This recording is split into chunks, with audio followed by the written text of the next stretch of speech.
Një këshill për punëtorët. Do të thonë, nëse jeni në vendin e punës, ju duhet të fokusoheni në 3 gjëra apo në 3 nivele.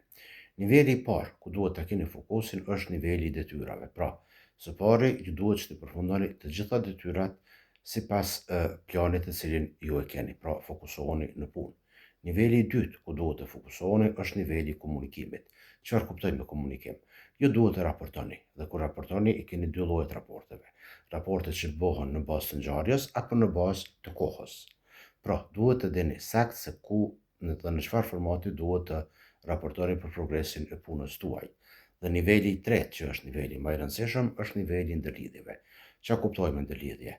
Pra, secili person në organizat, qoftë edhe shefi i shefit juaj, duhet që ta di emrin tuaj, që të di shkatësitë tuaja dhe ta dinë se çfarë ju mund të bëni për organizatën. Pra, mos harroni të fokusoheni në këto 3 nivele. Pra, së pari niveli i detyrave, pastaj niveli i komunikimit apo i raportimit dhe niveli i ndërlidhjeve.